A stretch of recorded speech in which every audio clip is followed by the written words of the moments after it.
Hi friends, welcome back to our channel. எல்லோரும் எப்படி இருக்கீங்க? இன்றைக்கி ஒரு சின்ன ஈவினிங் ரொட்டீன் விளாக் மாதிரி பார்த்துடலாமா? ஈவினிங் போல் பார்த்திங்கன்னா குளிச்சுட்டு ஃப்ரெஷ் ஆகிட்டு நம்ம செடியில் வந்து 2 பூ வந்து பூத்திருந்தது. அதனால் சரி, இது வந்து நாட் ரோஸ். இது வந்து ஒரு நாளைக்கு மேலே விட்டோம் அப்படின்னா உதிர்ந்து வந்து கொட்டிடும். சரி, நம்ம ஒன்று வச்சுட்டு நம்ம ஐயாவுக்கு ஒன்று வச்சுக்கலாம் அப்படின்னு சொல்லிட்டு அதுதான் வந்து பறிச்சிட்ருக்கேன். பார்க்கும்போதே பார்த்திங்கன்னா கலர்ஃபுல்லாக அவ்வளோ அழகாக இருக்குது. நம்ம ஃபஸ்ட்டு போய் நம்ம ஐயாவுக்கு வந்து கனகாமரம் ஏற்கனவே வச்சுருந்தேன், அதை எடுத்து கீழே வச்சுட்டு அதுக்கப்புறம் நம்ம வந்து அவருக்கு வந்து ரோஸ் வச்சு நம்ம வந்து சாமி கும்பிட்டாச்சு. எனக்கு பார்த்திங்கன்னா இந்த ரோஸ் வந்து ஆல்ரெடி நிறைய வீடியோவில் சொல்லியிருப்பேன், எனக்கு தலையில் வச்சு வைக்கிறது பிடிக்காது, செடியில் வச்சு பார்க்குறது தான் பிடிக்கும் அப்படின்னு. சரி, இது வந்து எப்படியும் கொட்டை தான் போகுது, சரி இன்றைக்கி இது வந்து வெளியில் போகனால தலையில் வச்சுட்டு போகலாம் அப்படின்னு சொல்லிட்டு வச்சேன். அவ்வளோ அழகாக இருந்துச்சு பார்க்கும்போதே. அதுக்கப்புறம் அம்மா வீட்டுக்கு வந்து போயிருந்தேன். அம்மா வீட்டில் வந்து களை இருந்தனால களையை வந்து கூட்டிகிட்டு வரலாம் அப்படின்னு சொல்லிட்டு அங்கே போனோடனே அம்மா டீ இருக்குது ஊற்றிட்டு வாமான்னு சொன்னாங்க. சரின்னு சொல்லிட்டு வந்ததோட டீ குடிச்சிட்டு கிளம்பிடலாம் அப்படின்னு சொல்லிட்டு டீ வந்து ஊற்றிட்டு நான் அம்மா எல்லோரும் வந்து குடிக்கலான்னு சொல்லிட்டு போய் வந்து உட்காந்தாச்சு. அம்மா சொன்னாங்க ரஸ்க் இருக்குது எடுத்து சாப்பிடு பாப்பா அப்படின்னு சொல்லுவோம். சரின்னு சொல்லிட்டு ரஸ்க் வந்து நானும் அம்மாவும் ஷேர் பண்ணி சாப்பிட்டோம்.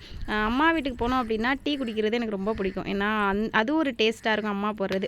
அம்மா வீட்டில் டீ குடிச்சிட்டு இப்போ எங்கே கிளம்பி போகிறோம் அப்படின்னு பார்த்தீங்கன்னா கீழக்கரையில் வந்து கொஞ்சம் வேலை இருக்குது, அதை வந்து முடிச்சுட்டு வந்துடலான்னு சொல்லிட்டு அங்கே தான் போகிறோம். நம்ம கீழக்கரையில் இருக்கிற கிரேட் மம்மிக்கு தான் நான் எப்போவுமே போய் ட்ரெஸ் எடுப்பேன்.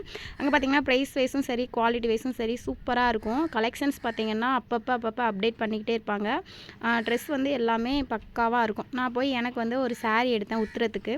தம்பிங்களுக்கு பார்த்தீங்கன்னா சும்மா வந்து ட்ரெஸ் ஆல்ரெடி இருக்குது, சரி ரஃப்யூஸ் போகிற மாதிரி அவங்களுக்கும் ட்ரெஸ் எடுக்கணும்ல அப்படின்னு சொல்லிட்டு அவங்களுக்கும் ட்ரெஸ் எடுத்துகிட்டு நாங்கள் வந்து நெக்ஸ்ட் வந்து சூப்பர் மார்க்கெட் வந்து போயிட்டோம். அங்கே போய் வீட்டுக்கு வந்து ஜாமான் எல்லாமே காலியாகிடுச்சு. சரி, கையோடு அதையுமே வாங்கிட்டு போயிடலாம் அப்படின்னு சொல்லிட்டு வீட்டுக்கு தேவையான திங்ஸ் எல்லாமே எடுத்துகிட்டு ஆப்போசிட்டில் வந்து காய்கறி கடை இருந்துச்சு. நம்ம எப்பவும் போகிற காய்கறி கடை தான். அங்கே போயிட்டு அங்கேயுமே வீட்டுக்கு வந்து காய்கறி வாங்கியாச்சு. ஹர்ஸுக்கு வந்து ஸ்கூல் வந்து ஸ்டார்ட் ஆகிடுச்சு. திரும்ப 20 நாள் தான் லீவ் விட்டுருந்தாங்க. அதனால் ஸ்கூல் ஸ்டார்ட் ஆனால தம்பிக்கு வந்து ஸ்நாக்ஸ் எல்லாமே வாங்கணும்னு சொல்லிட்டு ஸ்நாக்ஸும் வாங்கிக்கிட்டு நாங்கள் வந்து வீட்டுக்கு கிளம்பிட்டோம். வரும்போது பார்த்திங்கன்னா அந்த கிண்டர் ஜாய் வந்து 2 வாங்கிட்டு வந்திருந்தாங்க தம்பிங்களுக்கு.